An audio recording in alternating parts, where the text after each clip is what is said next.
Art Trek video series, analyzing paintings for their design and composition. Volume 3. Hello once again, this is Charles Bernard, the science fiction and fantasy paperback book cover illustrator. And in this Volume 3, I'm going to be analyzing a different painting from Volume 1 and 2. It again will be one of my own, a paperback cover that I did for a science fiction novel. To be an artist, you need to think and see like an artist. To think design, to think composition. But first, you need to have a clear understanding of what design is and what composition is. And in these videos, I hope to make this clear to you.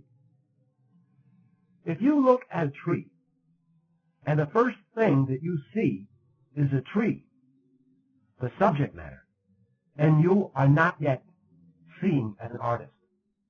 You are not yet an artist. You cannot yet put art into your paintings. But if you can first see the rhythm, the pattern, the shape, the line, the color, the texture, the contrast that exists within the shape, the harmony, the balance, the unity, the movement within the shape of a tree, the passages, the linkages, one shape linking up with another, forming a larger pattern. If you can see relationships, if you can see this first, before you see the tree, then you are truly seeing as an artist and thinking as an artist. And that will be reflected in your work. And your work will be a work of art. This is a cover that I painted for a publisher. It was a great science fiction story. I highly recommend this. If you get a chance, pick up the book. I think you'll really enjoy this story.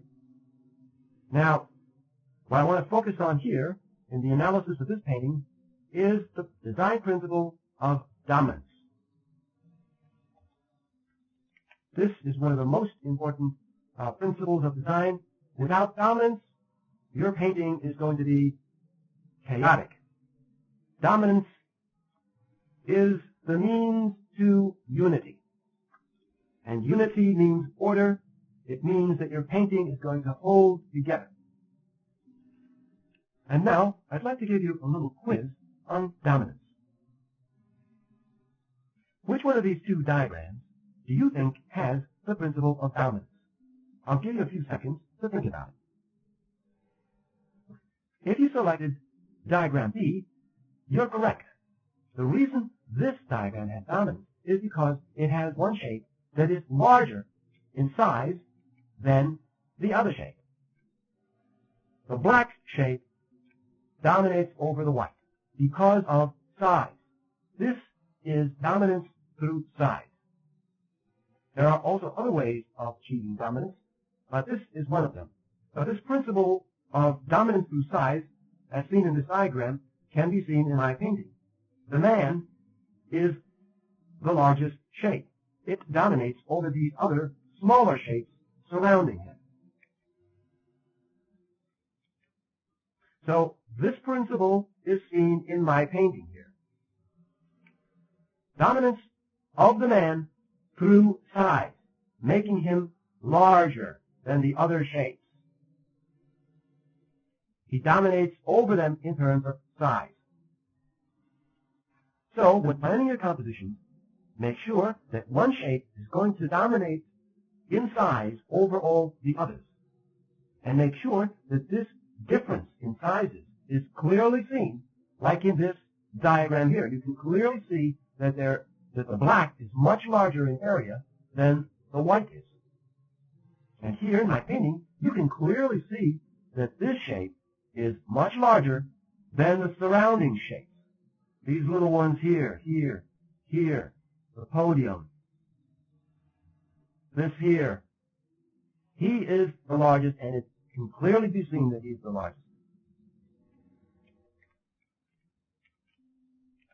Avoid making the sizes of your shapes the same in size or very similar in size, like you see in diagram A. The black shape is the same size as the white shape, and this makes for a very boring composition. You need the variety of different sizes with one shape much larger in size than the others, like in diagram B. Always avoid shapes that are the same in size or very similar in size. These two are too close in size, and this creates conflict. And you want to avoid conflict because it creates tension and it's disturbing to the viewer. If you're going to make two shapes, then one should clearly be much larger than the other, so that the viewer can easily distinguish the different sizes of shapes. For example, if I made the small man in the distance much larger in size, close to the size of the main figure in this painting, the man's shape would compete with the main shape, with the center of interest. You have two shapes that are too similar in size, one competing with the other in terms of size, and your attention would be divided. You wouldn't have dominance through size. The painting would be boring because of the similarity of sizes. And now I'd like to focus on some small sketches that I did to further demonstrate to you the tremendously important design principle of dominance.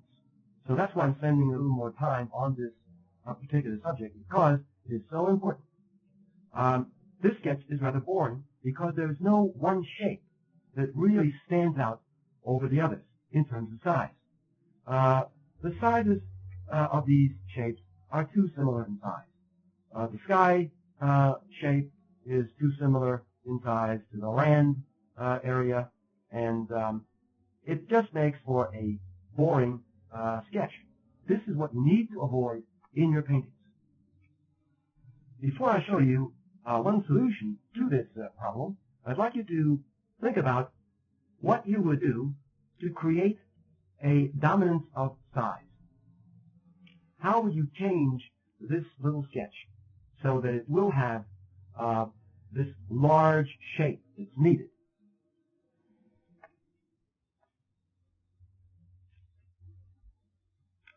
And here is one solution to the problem. As you can see, I made the mountain the largest shape in the composition. I moved in on the mountain, cropped away surrounding areas that were not necessary, that were distracting from the mountain. And now I have this interesting variety of sizes that makes for a very interesting composition, I think. This large size, the smaller sizes in the distance, and then this smallest size here of the spacecraft. This is what you should strive for, this variety of sizes of shapes, with one larger than all the others.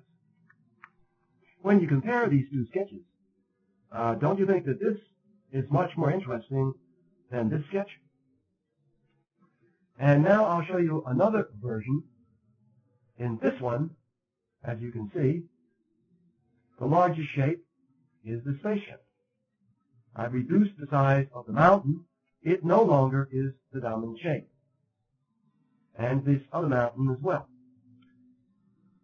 The smallest shapes are the little figures here next to the spaceship. Can you think of another way that this composition could be changed? Well, I've got another version for you. Let me show you. As you can see in this one, the largest shape is the sky.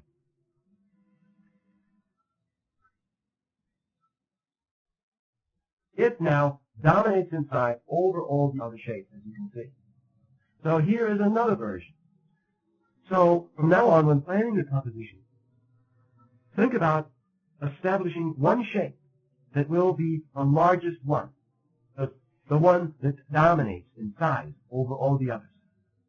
And I just want to show you one more example. Can you see which shape is the largest in this painting that I did for a paperback cover? Of course, it's the dragon. This shape dominates in size over the other positive shapes. These smaller shapes here are dominated by this larger shape. Now, I'm referring to the positive shapes, not the negative shapes. The negative shape is this, which is also a large shape.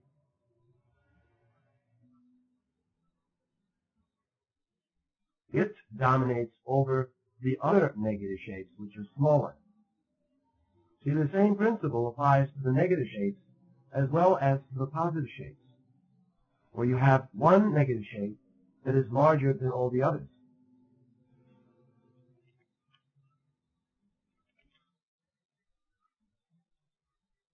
So keep these things in mind when you're planning your own pictures.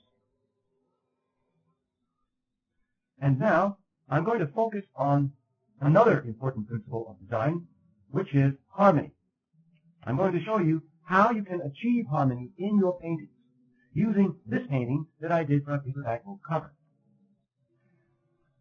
You must achieve harmony within your painting. Why? Because without it, your painting is going to fly apart. It's not going to hang together. You're going to have a lot of different shapes, a lot of different components that just don't go together.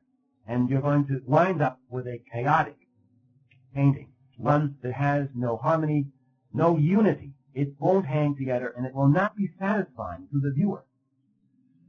Instead of all the shapes working together, all of these different shapes in your painting, they're all going to be competing with each other because they're all different. They're not working together. That's why it's so important to have harmony. With harmony, you avoid all this chaos. Now, I'd like to show you all of the elements of design. And they are listed right here. Shape, texture, line, size, direction, color, and value. A unit, such as this unit here, within my composition, is made up of these design elements. This unit has shape. It has a texture. There's metal here. There's a belt texture here. There's a softer texture here. This face is a soft texture. This gun is a hard texture. It has lines. There are lines here. The contour of the shape is a line. It has size. It dominates in size compared with the other shapes like this one and this one. It has a direction, vertical direction. It has color. It's blue. And it has a value. It has a dark value against a lighter background value. Now, these design elements are referred to as components of a unit, or the dimensions of a unit, or the properties of a unit. And these components can vary from unit to unit. Harmony is achieved when two or more of a unit's components are similar. Let's say this is a unit. Since these shapes are very close together, they read as one overall shape, one unit. The components of this unit are the design elements. This unit has shape. It has texture, very smooth surface. It has line, the contour, and here, and here. It has a size. It has a direction, vertical in this case. It has a color, which is blue, and it has a value, which is a dark value. Now, to bring these separate shapes within this unit into harmony, the components of these shapes, which are these design elements, need to be varied. And depending on the degree of the variation between these shapes, that will determine how much or how little harmony exists between them. So to bring these shapes within this overall unit into a harmonious relationship, I need to vary one or more of these design elements or components of the unit. And I can just change the value, but keep the same color, keep the same texture, keep the same direction, which is vertical, keep the same size, but change the value. So now I've changed one of the components, but I've kept all the others the same. So by doing that, now a harmonious relationship exists between these three shapes within this unit. So now the variation is in terms of value, but I can go further and vary another component or design element of this unit. And I could come over here and change the shape.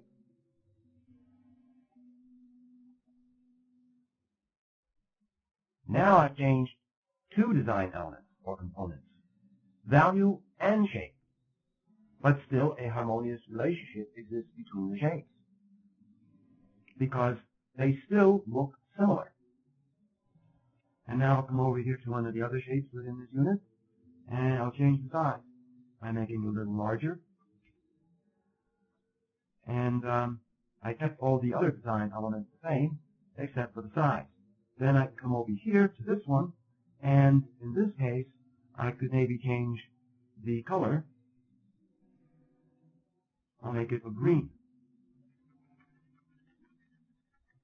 So I've varied the color, but kept all the other design elements the same. Still the same shape, still the same size, still has the same direction, still has the same value, the dark value.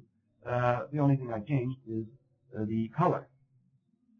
Now, even though I made this shape a different color than the blue, these two shapes still relate to each other harmoniously because some of the blue is in the green. It takes yellow and blue to make green. And because some of the blue is in the green, a relationship is established, a connection is established between these two different colors. And they exist in a harmonious relationship because of that. When two or more shapes have something in common, when they share something, a relationship is established between them. For example, this circle is a different shape from this rectangle, but yet they have certain design elements in common, and therefore they relate to each other harmoniously. Now, they both have the same color, which is blue. They both have the same value, which is a dark value. They have a different size, but they still have the same texture, a smooth surface. So some of these design elements are different between these two, but some are the same. And because of that, a connection is formed between them, and a relationship is established. In this case, a harmonious relationship. Now, there are different degrees of harmony. The harmony between these two shapes is not as strong as the harmony between these shapes. There is more similarity between these than between these, and that's why these have more harmony and these have less. Harmony exists in the closer proximities between extremes, and these two shapes are not in close proximity. Therefore, they are in extreme contrast. They do not relate to each other harmoniously.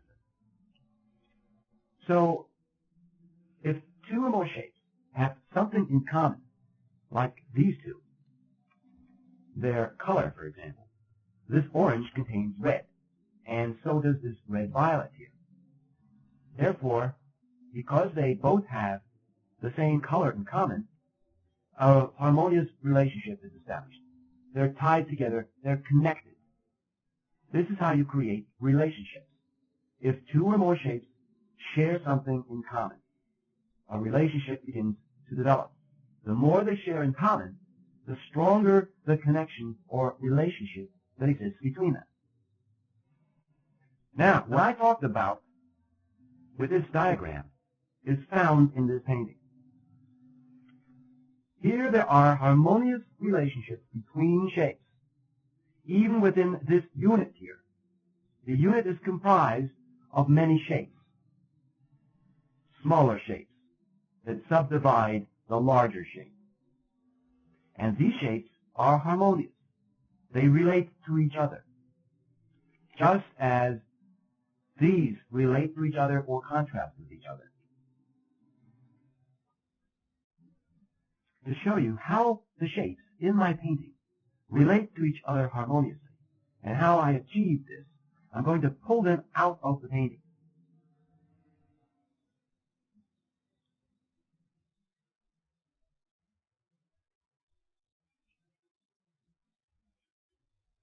Now, by painting these shapes black, you'll be able to see what the shape looks like more clearly.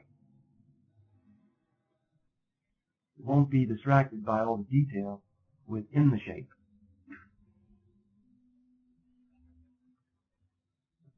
I'm going to pull out a couple more.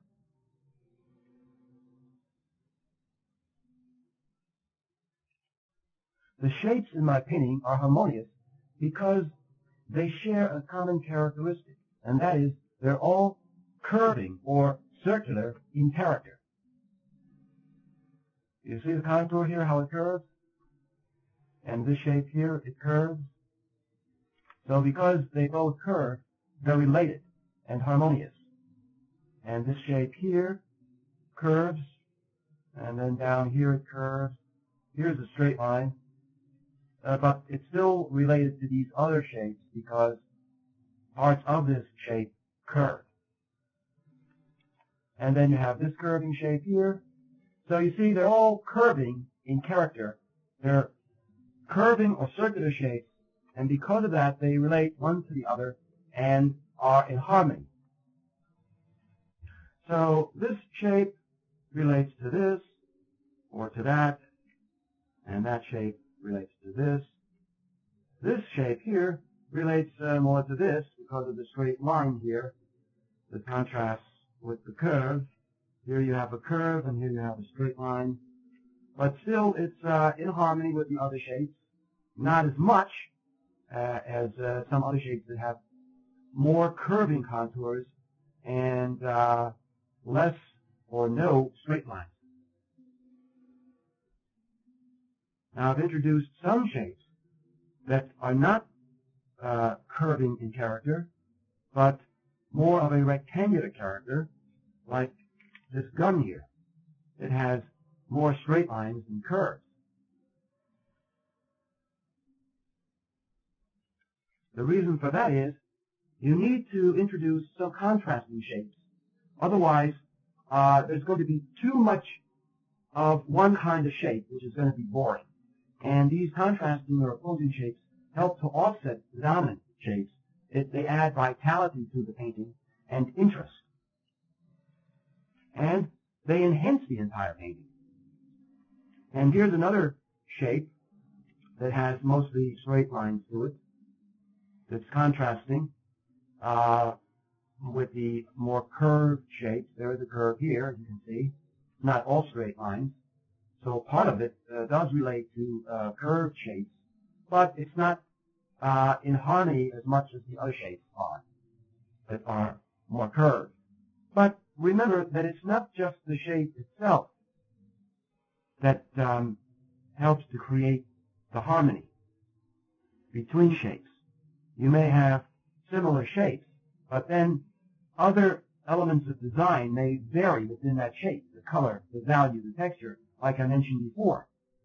And those other elements or components of the shape either make the shapes relate to each other in a more harmonious way or in a less harmonious way. And in my painting, many of these shapes relate to each other more strongly, harmoniously, than in a contrasting way. So the entire painting becomes harmonious with a few other shapes that act as contrasting shapes to help to strengthen and enhance the entire painting and that give it added interest. But remember now, even though some of these shapes contrast with other shapes, in my painting, like this one here, because it has a brown color, and the other shapes, like the shapes on man, are blue. Even though there's contrast here, this shape is still tied in with this one on the man. Not through color, but through other elements of design. It's the value, the character of the shape, the curved linear character that I mentioned. Those other elements help to bring this shape into harmony with other shapes in my painting, even though there is contrast here. Now, as you can see, I've painted in some flat colors to represent the colors in my painting of these shapes, to show you how the relationship between the shapes is strengthened by repeating other elements of design, like the color, for example. These two shapes here both have blue in them, so they relate because of that, not just because of the character of the shape. So it's an additional element that is repeated, and therefore the relationship is even more harmonious. So that shape is the moon, of course, and this shape is found on the man over here, and this shape is the man's face here, and this shape here, of course, is this here. So these two shapes have a similar color, therefore they relate in terms of color, but these two shapes do not relate in terms of color, but they relate in terms of the same character shape, the circular shape. So one element of design varies, is different, while another is the same. The color varies, but the shape is the same. Both have this curved linear character to the shape. Now, I've seen many paintings in which the artist just put too many different kinds of shapes into his paintings, and the result is a chaotic-looking painting, lacking harmony. And if your painting lacks harmony, it lacks art. Like I mentioned before, there are only three kinds of shapes.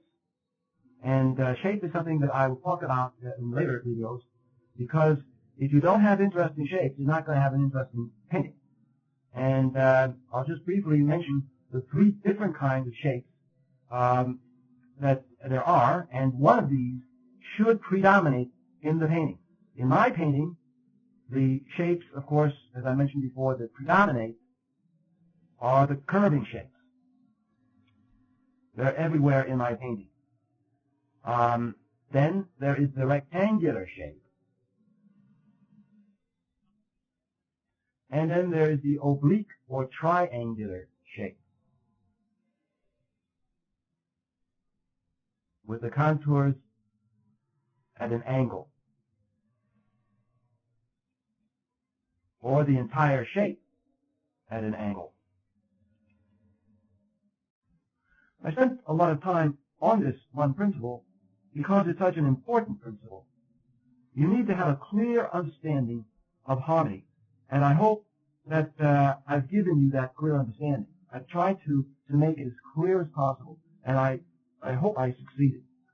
And you need to apply what you've learned here, because once you do, I guarantee you that you will see a definite difference in your work.